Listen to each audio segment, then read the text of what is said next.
The 5 Orange Pips. When I glance over my notes and records of the Sherlock Holmes cases between the years 82 and 90, I am faced by so many which present strange and interesting features that it is no easy matter to know which to choose and which to leave. Some, however, have already gained publicity through the papers, and others have not offered a field for those peculiar qualities which my friend possessed in so high a degree, and which it is the object of these papers to illustrate. Some, too, have baffled his analytical skill, and would be as narratives, beginnings without an ending, while others have been but partially cleared up, and have their explanations founded rather upon conjecture and surmise than on that absolute logical proof which was so dear to him. There is, however, one of these last, which was so remarkable in its details, and so startling in its results, that I am tempted to give some account of it, in spite of the fact that there are points in connection with it which never have been, and probably never will be, entirely cleared up. The year 87 furnished us with a long series of cases of greater or lesser interest, of which I retain the records. Among my headings under this one 12 months I find an account of the adventure of the Paradol Chamber, of the Amateur Mendicant Society who held a luxurious club in the lower vault of a furniture warehouse, of the facts connected with the loss of the British barque Sophie Anderson, of the singular adventures of the Grice Pattersons in the islands of Uffa, and finally of the Camberwell poisoning case. In the latter, as may be remembered, Sherlock Holmes was able, by winding up the dead man's watch, to prove that it had been wound up 2 hours before, and that therefore the deceased had gone to bed within that time, a deduction which was of the greatest importance in clearing up the case. All these I may sketch out at some future date, but none of them present such singular features as the strange train of circumstances which I have now taken up my pen to describe. It was in the latter days of September, and the equinoctial gales had set in with exceptional violence.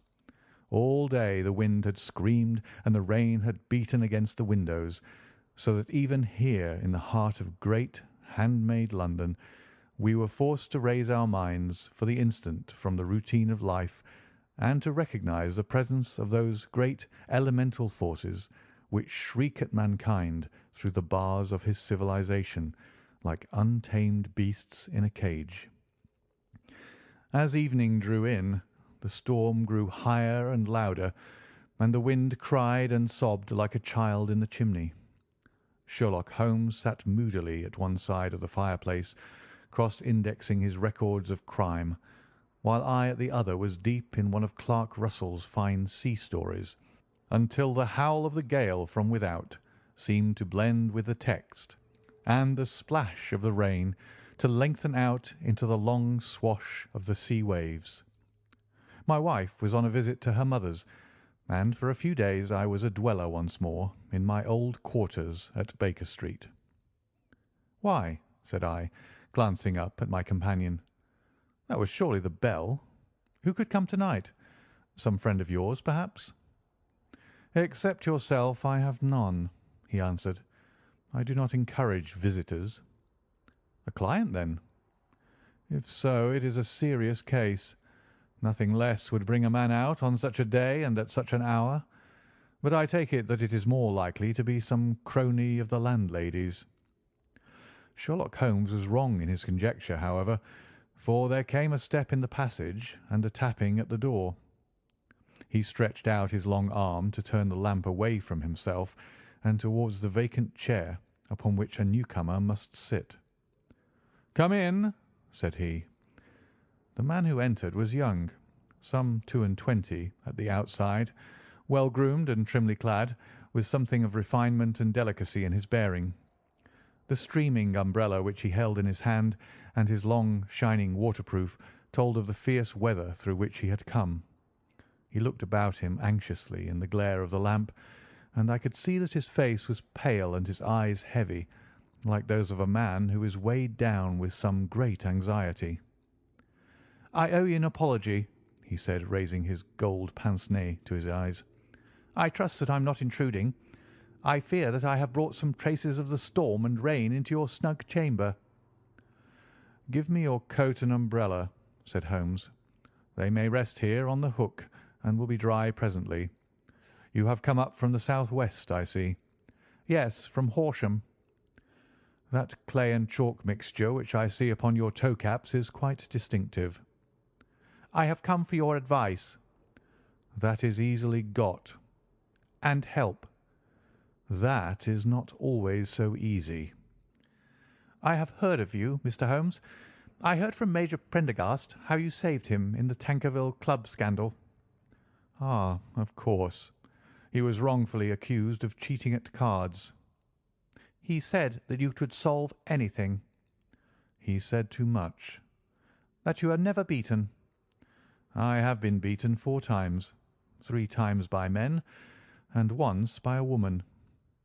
"But what is that compared with the number of your successes?" "It is true that I have been generally successful."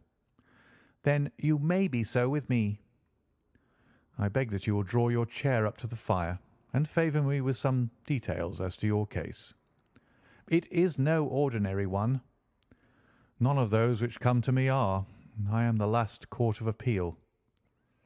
"And yet I question, sir, whether in all your experience you have ever listened to a more mysterious and inexplicable chain of events than those which have happened in my own family." "You fill me with interest," said Holmes. "Pray give us the essential facts from the commencement, and I can afterwards question you as to those details which seem to me the most important." The young man pulled his chair up and pushed his wet feet out towards the blaze. "My name," said he, "is John Openshaw, but my own affairs have, as far as I can understand, little to do with this awful business. It is a hereditary matter, so in order to give you an idea of the facts, I must go back to the commencement of the affair. You must know that my grandfather had 2 sons, my uncle Elias and my father Joseph. My father had a small factory at Coventry, which he enlarged at the time of the invention of bicycling.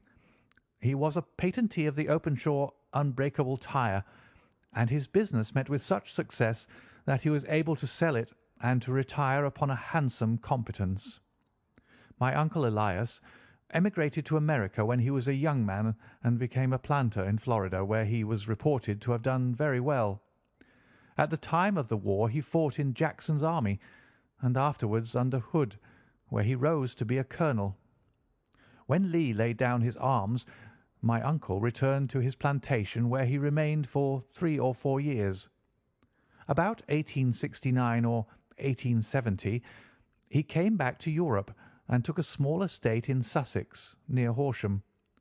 He had made a very considerable fortune in the States, and his reason for leaving them was his aversion to the negroes and his dislike of the Republican policy in extending the franchise to them. He was a singular man, fierce and quick-tempered, very foul-mouthed when he was angry, and of the most retiring disposition. During all the years that he lived at Horsham, I doubt if ever he set foot in the town. He had a garden and 2 or 3 fields round his house, and there he would take his exercise, though very often for weeks on end he would never leave his room. He drank a great deal of brandy and smoked very heavily, but he would see no society and did not want any friends, not even his own brother. He didn't mind me. In fact, he took a fancy to me, for at the time when he saw me first I was a youngster of 12 or so. This would be in the year 1878, after he had been 8 or 9 years in England. He begged my father to let me live with him, and he was very kind to me in his way. When he was sober, he used to be fond of playing backgammon and draughts with me, and he would make me his representative both with the servants and with the tradespeople, so that by the time that I was 16 I was quite master of the house. I kept all the keys, and could go where I liked and do what I liked, so long as I did not disturb him in his privacy. There was one singular exception, however, for he had a single room, a lumber room up among the attics, which was invariably locked, and which he would never permit either me or anyone else to enter. With a boy's curiosity, I have peeped through the keyhole, but I was never able to see more than such a collection of old trunks and bundles as would be expected in such a room. One day, it was in March, 1883, a letter with a foreign stamp lay upon the table in front of the colonel's plate. It was not a common thing for him to receive letters, for his bills were all paid in ready money, and he had no friends of any sort. "From India," said he, as he took it up. "Pondicherry postmark. What can this be?" Opening it hurriedly, out there jumped 5 little dried orange pips, which pattered down upon his plate. I began to laugh at this, but the laugh was struck from my lips at the sight of his face. His lip had fallen, his eyes were protruding, his skin the colour of putty, and he glared at the envelope which he still held in his trembling hand.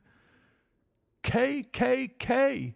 he shrieked, and then, my God, my sins have overtaken me." "What is it, uncle?" I cried. "Death," said he, and rising from the table, he retired to his room, leaving me palpitating with horror. I took up the envelope and saw scrawled in red ink upon the inner flap, just above the gum, the letter K 3 times repeated. There was nothing else save the 5 dried pips. What could be the reason of his overpowering terror? I left the breakfast table, and as I ascended the stair, I met him coming down with an old rusty key which must have belonged to the attic in one hand, and a small brass box like a cash box in the other. "They may do what they like, but I'll checkmate them still," said he with an oath. "Tell Mary that I shall want a fire in my room to-day, and send down to Fordham the Horsham lawyer." I did as he ordered, and when the lawyer arrived I was asked to step up to the room. The fire was burning brightly, and in the grate there was a mass of black fluffy ashes as of burned paper, while the brass box stood open and empty beside it. As I glanced at the box I noticed with a start that upon the lid was printed the treble K which I had read in the morning upon the envelope. "I wish you, John," said my uncle, "to witness my will. I leave my estate, with all its advantages and all its disadvantages, to my brother, your father, whence it will no doubt descend to you. If you can enjoy it in peace, well and good. If you find you cannot, take my advice, my boy, and leave it to your deadliest enemy.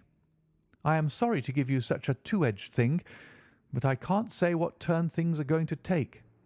Kindly sign the paper where Mr. Fordham shows you." I signed the paper as directed, and the lawyer took it away with him. The singular incident made, as you may think, the deepest impression upon me, and I pondered over it and turned it every way in my mind without being able to make anything of it.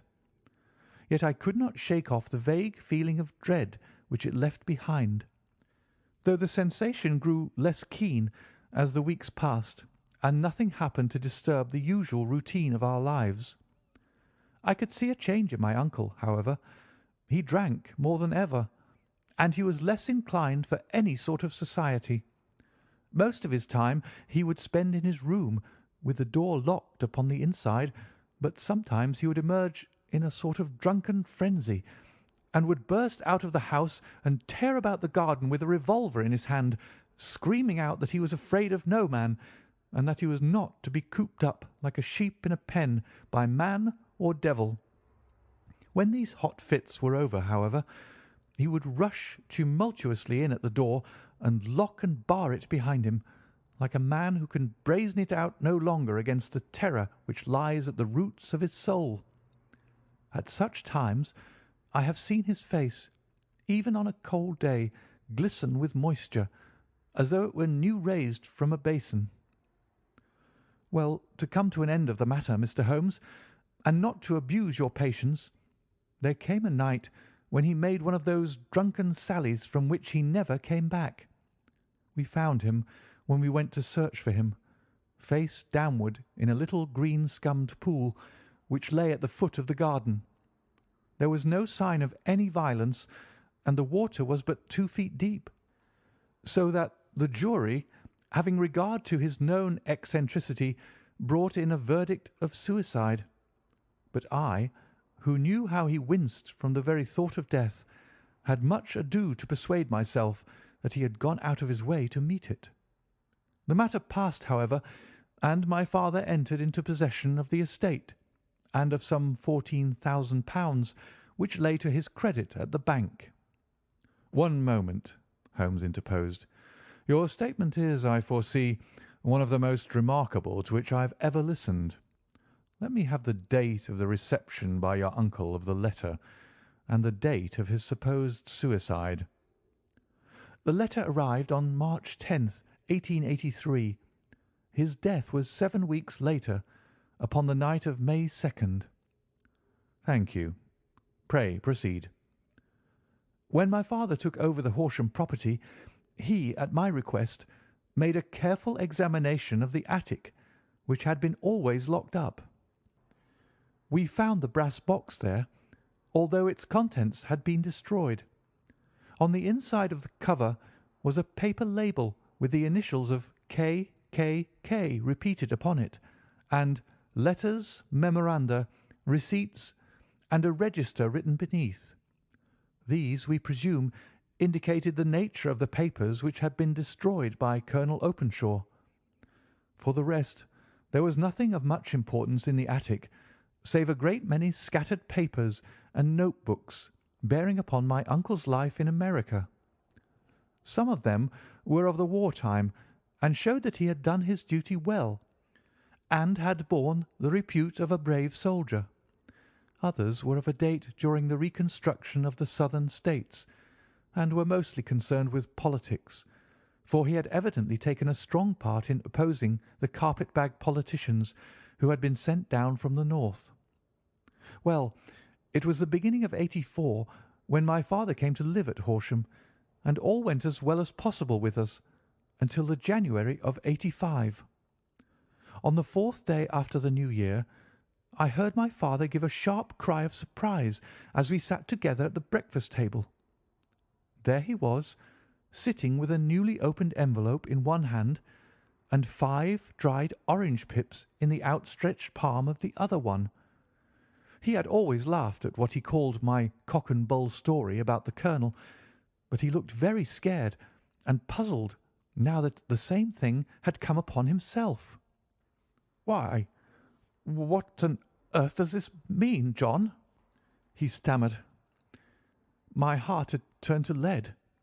"It is K.K.K.," said I. He looked inside the envelope. "So it is," he cried. "Here are the very letters. But what is this written above them?" "Put the papers on the sundial," I read, peeping over his shoulder. "What papers? What sundial?" he asked. "The sundial in the garden. There is no other," said I. "But the papers must be those that are destroyed." "Pooh!" said he, gripping hard at his courage. "We are in a civilized land here, and we can't have tomfoolery of this kind. Where does the thing come from?" "From Dundee," I answered, glancing at the postmark. "Some preposterous practical joke," said he. "What have I to do with sundials and papers? I shall take no notice of such nonsense." "I should certainly speak to the police," I said. "And be laughed at for my pains? Nothing of the sort." "Then let me do so." "No, I forbid you. I won't have a fuss made about such nonsense." It was in vain to argue with him, for he was a very obstinate man. I went about, however, with a heart which was full of forebodings. On the 3rd day after the coming of the letter, my father went from home to visit an old friend of his, Major Freebody, who is in command of one of the forts upon Portsdown Hill.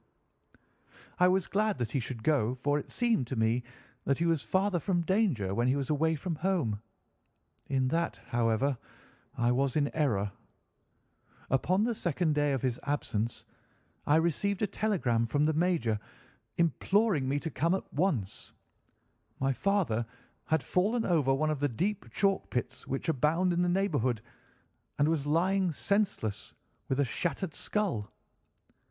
I hurried to him, but he passed away without having ever recovered his consciousness. He had, as it appears, been returning from Fareham in the twilight, and as the country was unknown to him and the chalk pit unfenced, the jury had no hesitation in bringing in a verdict of death from accidental causes. Carefully, as I examined every fact connected with his death, I was unable to find anything which could suggest the idea of murder. There were no signs of violence, no footmarks, no robbery, no record of strangers having been seen upon the roads, and yet I need not tell you that my mind was far from at ease, and that I was well nigh certain that some foul plot had been woven round him. In this sinister way I came into my inheritance. You will ask me why I did not dispose of it. I answer because I was well convinced that our troubles were in some way dependent upon an incident in my uncle's life, and that the danger would be as pressing in one house as another. It was in January '85 that my poor father met his end, and 2 years and 8 months have elapsed since then. During that time I have lived happily at Horsham, and I had begun to hope that this curse had passed away from the family, and that it had ended with the last generation. I had begun to take comfort too soon, however. Yesterday morning the blow fell in the very shape in which it had come upon my father." The young man took from his waistcoat a crumpled envelope, and turning to the table he shook out upon it 5 little dried orange pips.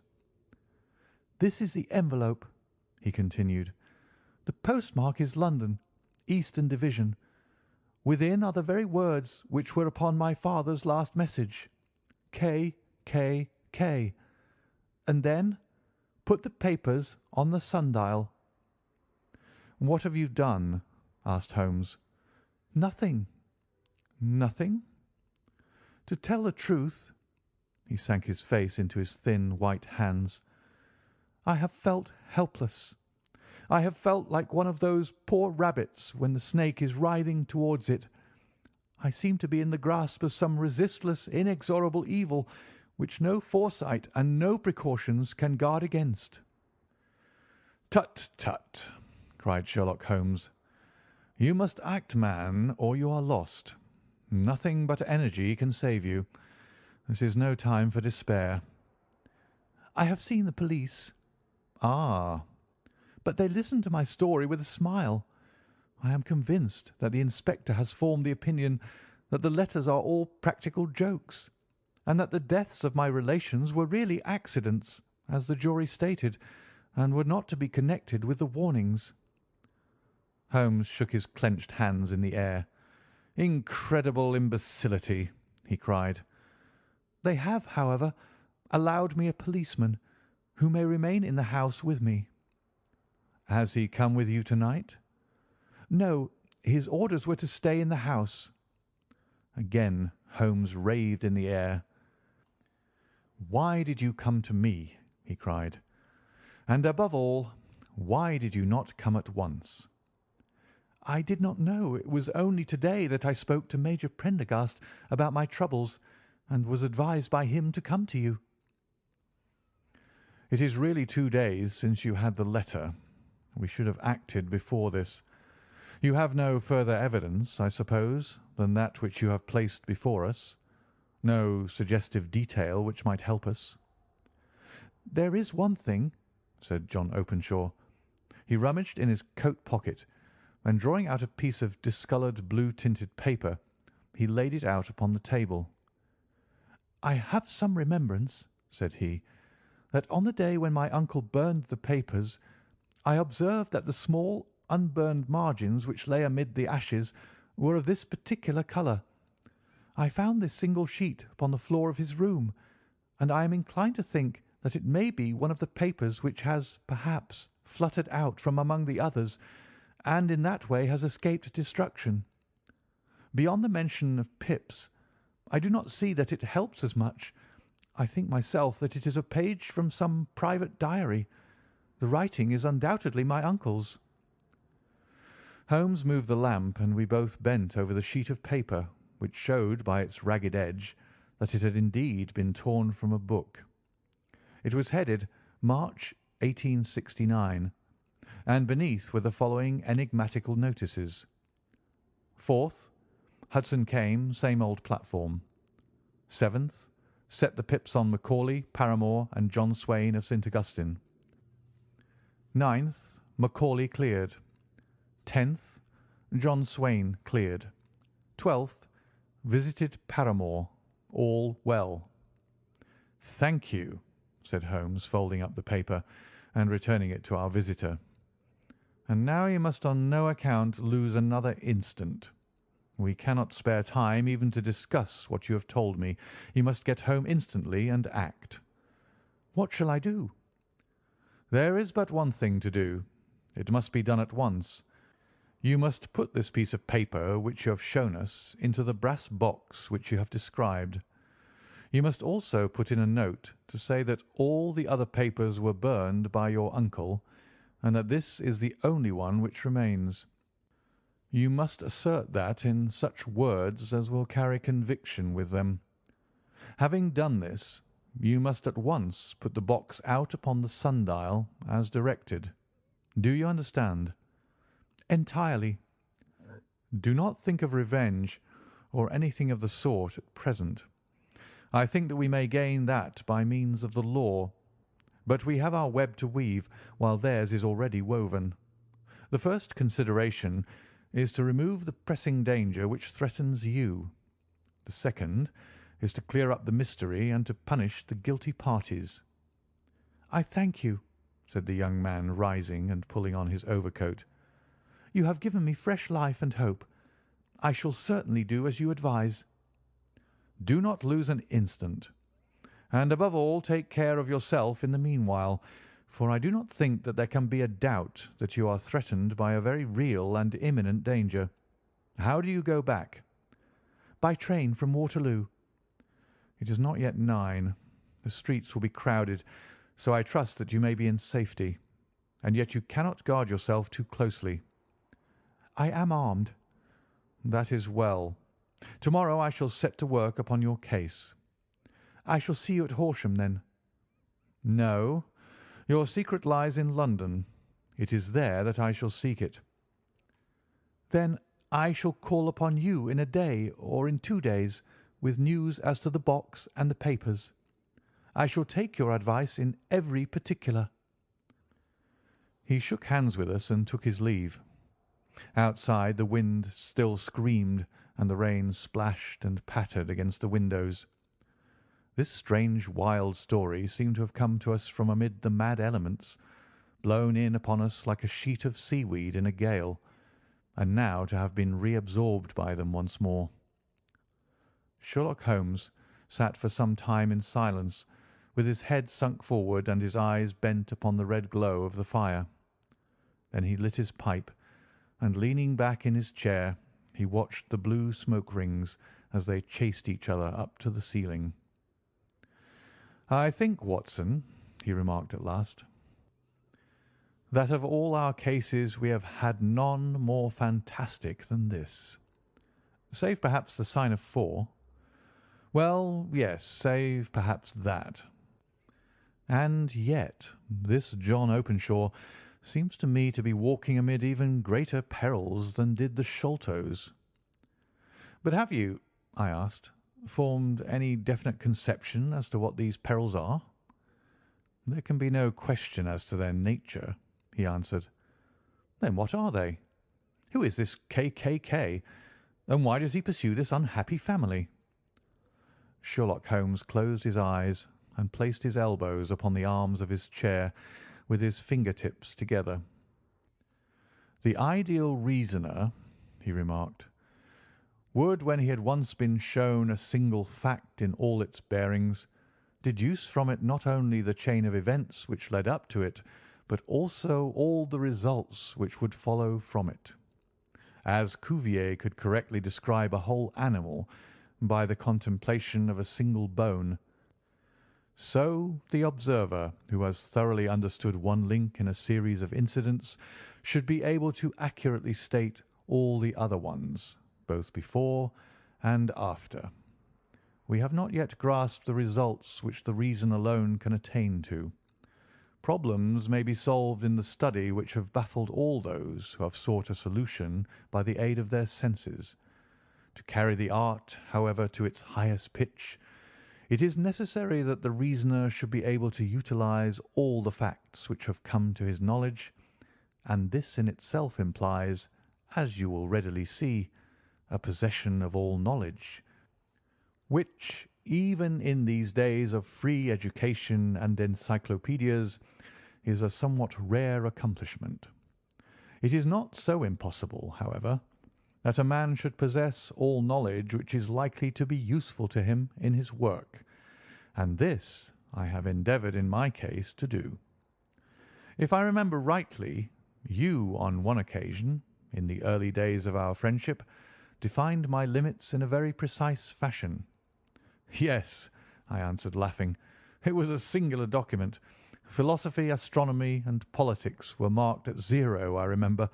Botany variable, geology profound as regards the mud stains from any region within 50 miles of town, chemistry eccentric, anatomy unsystematic, sensational literature and crime records unique, violin player, boxer, swordsman, lawyer, and self-poisoner by cocaine and tobacco. Those, I think, were the main points of my analysis. Holmes grinned at the last item. Well, he said, I say now, as I said then, that a man should keep his little brain attic stocked with all the furniture that he is likely to use, and the rest he can put away in the lumber room of his library, where he can get at it if he wants it. Now, for such a case as the one which has been submitted to us tonight, we need certainly to muster all our resources. Kindly hand me down the letter K of the American Encyclopedia, which stands upon the shelf beside you. Thank you. Now, let us consider the situation and see what may be deduced from it. In the first place, we may start with a strong presumption that Colonel Openshaw had some very strong reason for leaving America. Men at his time of life do not change all their habits and exchange willingly the charming climate of Florida for the lonely life of an English provincial town. His extreme love of solitude in England suggests the idea that he was in fear of someone or something, so we may assume as a working hypothesis that it was fear of someone or something which drove him from America. As to what it was he feared, we can only deduce that by considering the formidable letters which were received by himself and his successors. Did you remark the postmarks of those letters? The first was from Pondicherry, the second from Dundee, and the third from London. From East London. What do you deduce from that? They're all seaports. That the writer was on board of a ship. Excellent. We have already a clue. There can be no doubt that the strong probability, is that the writer was on board of a ship. And now let us consider another point. In the case of Pondicherry, 7 weeks elapsed between the threat and its fulfilment. In Dundee it was only some 3 or 4 days. Does that suggest anything? A greater distance to travel? But the letter had also a greater distance to come. Then I do not see the point. There is at least a presumption that the vessel in which the man or men are is a sailing ship. It looks as if they always send their singular warning or token before them when starting upon their mission. You see how quickly the deed followed the sign when it came from Dundee. If they had come from Pondicherry in a steamer, they would have arrived almost as soon as their letter. But as a matter of fact, 7 weeks elapsed. I think that those 7 weeks represented the difference between the mail boat which brought the letter and the sailing vessel which brought the writer. It is possible, More than that, it is probable. And now you see the deadly urgency of this new case, and why I urged young Openshaw to caution. The blow has always fallen at the end of the time which it would take the senders to travel the distance. But this one comes from London, and therefore we cannot count upon delay." "Good God!" I cried. "What can it mean, this relentless persecution?" "The papers which Openshaw carried are obviously of vital importance to the person or persons in the sailing ship. I think that it is quite clear that there must be more than one of them. A single man could not have carried out 2 deaths in such a way as to deceive a coroner's jury. There must have been several in it, and they must have been men of resource and determination. Their papers they mean to have, be the holder of them who it may. In this way, you see, KKK ceases to be the initials of an individual and becomes the badge of a society." "But of what society?" "Have you never," said Sherlock Holmes, bending forward and sinking his voice, "have you never heard of the Ku Klux Klan?" "I never have." Holmes turned over the leaves of the book upon his knee. "Here it is," said he presently. "Ku Klux Klan, a name derived from the fanciful resemblance to the sound produced by cocking a rifle. This terrible secret society was formed by some ex-Confederate soldiers in the Southern States after the Civil War, and it rapidly formed local branches in different parts of the country, notably in Tennessee, Louisiana, the Carolinas, Georgia, and Florida. Its power was used for political purposes, principally for the terrorizing of the negro voters and the murdering and driving from the country of those who were opposed to its views. Its outrages were usually preceded by a warning sent to the marked man in some fantastic but generally recognized shape: a sprig of oak leaves in some parts, melon seeds or orange pips in others. On receiving this, the victim might either openly abjure his former ways, or might fly from the country. If he braved the matter out, death would unfailingly come upon him, and usually in some strange and unforeseen manner. So perfect was the organization of the society, and so systematic its methods, that there is hardly a case upon record where any man succeeded in braving it with impunity, or in which any of its outrages were traced home to the perpetrators. For some years the organization flourished in spite of the efforts of the United States government and of the better classes of the community in the South. Eventually, in the year 1869, the movement rather suddenly collapsed, although there have been sporadic outbreaks of the same sort since that date. "You will observe," said Holmes, laying down the volume, "that the sudden breaking up of the society was coincident with the disappearance of Openshaw from America with their papers. It may well have been cause and effect. It is no wonder that he and his family have some of the more implacable spirits upon their track. You can understand that this register and diary may implicate some of the first men in the South, and that there may be many who will not sleep easy at night until it is recovered." "Then the page we've seen is such as we might expect. It ran, if I remember right, 'Sent the pips to A, B, and C,' that is, sent the society's warning to them. Then there are successive entries that A and B cleared or left the country, and finally that C was visited with, I fear, a sinister result for C. Well, I think, Doctor, that we may let some light into this dark place, and I believe that the only chance young Openshaw has in the meantime is to do what I have told him. There is nothing more to be said or to be done to-night, so hand me over my violin, and let us try to forget for half an hour the miserable weather and the still more miserable ways of our fellow men." It had cleared in the morning, and the sun was shining with a subdued brightness through the dim veil which hangs over the great city. Sherlock Holmes was already at breakfast when I came down. "You will excuse me for not waiting for you," said he. "I have, I foresee, a very busy day before me in looking into this case of young Openshaw's." "What steps will you take?" I asked. It will very much depend upon the results of my first inquiries. I may have to go down to Horsham after all." "You will not go there first?" "No, I shall commence with the city. Just ring the bell, and the maid will bring up your coffee." As I waited, I lifted the unopened newspaper from the table and glanced my eye over it. It rested upon a heading which sent a chill to my heart. "Holmes!" I cried. "You are too late." "Ah!" said he, laying down his cup. "I feared as much. How was it done?" He spoke calmly, but I could see that he was deeply moved. "My eye caught the name of Openshaw, and the heading 'Tragedy near Waterloo Bridge.' Here is the account. Between 9 and 10 last night, Police Constable Cook of the H Division on duty near Waterloo Bridge heard a cry for help and a splash in the water. The night, however, was extremely dark and stormy, so that in spite of the help of several passers-by, it was quite impossible to effect a rescue. The alarm, however, was given, and by aid of the water police, the body was eventually recovered.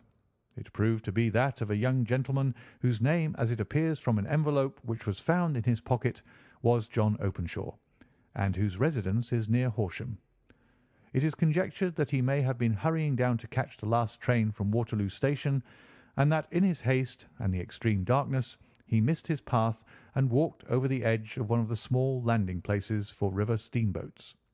The body exhibited no traces of violence, and there can be no doubt that the deceased had been the victim of an unfortunate accident, which should have the effect of calling the attention of the authorities to the condition of the riverside landing stages."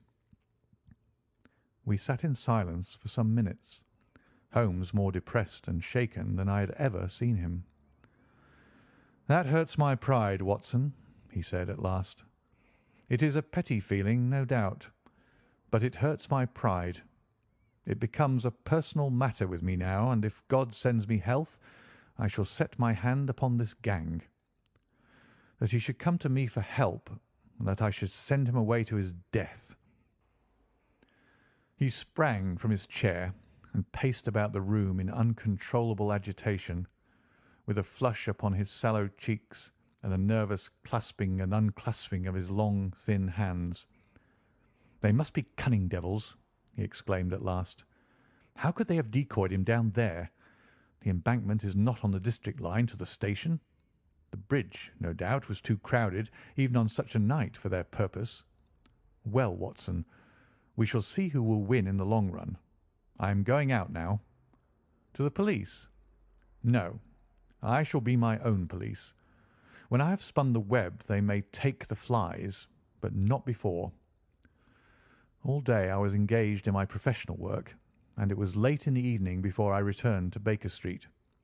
Sherlock Holmes had not come back yet. It was nearly 10 o'clock before he entered, looking pale and worn. He walked up to the sideboard, and tearing a piece from the loaf, he devoured it voraciously, washing it down with a long draught of water. "You are hungry?" I remarked. "Starving. It had escaped my memory. I have had nothing since breakfast." "Nothing?" "Not a bite. I had no time to think of it." "And how have you succeeded?" "Well, you have a clue?" "I have them in the hollow of my hand. Young Openshaw shall not long remain unavenged. Why, Watson, let us put their own devilish trademark upon them. It is well thought of." "What do you mean?" He took an orange from the cupboard, and tearing it to pieces, he squeezed out the pips upon the table. Of these he took 5 and thrust them into an envelope. On the inside of the flap he wrote S.H. for J.O.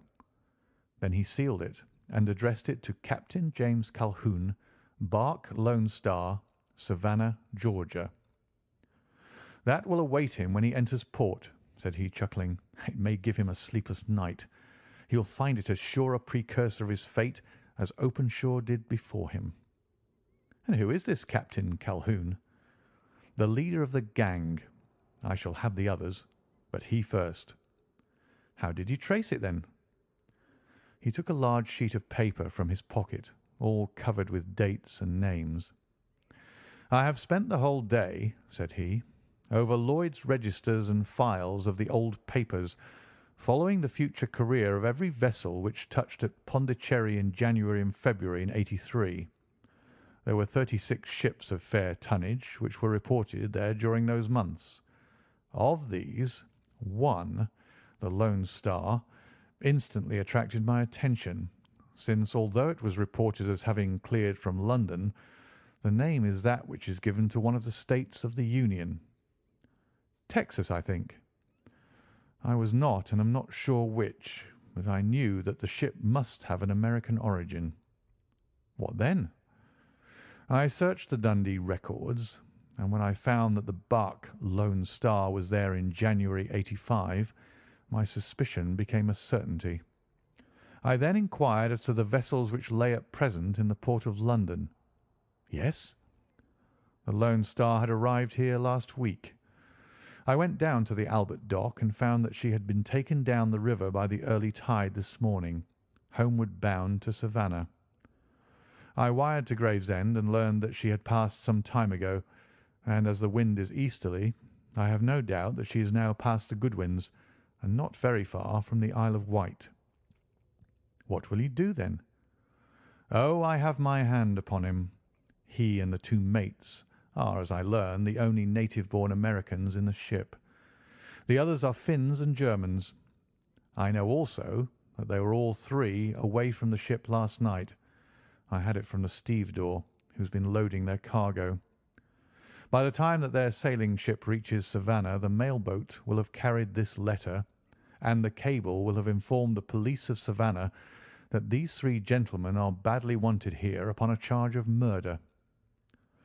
There is ever a flaw, however, in the best laid of human plans, and the murderers of John Openshaw were never to receive the orange pips which would show them that another, as cunning and as resolute as themselves, was upon their track.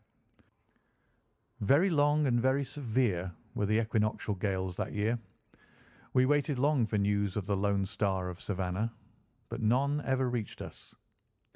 We did at last hear that somewhere, far out in the Atlantic, a shattered stern post of a boat was seen swinging in the trough of a wave, with the letters L.S. carved upon it. And that is all which we shall ever know of the fate of the Lone Star. End of the 5 Orange Pips.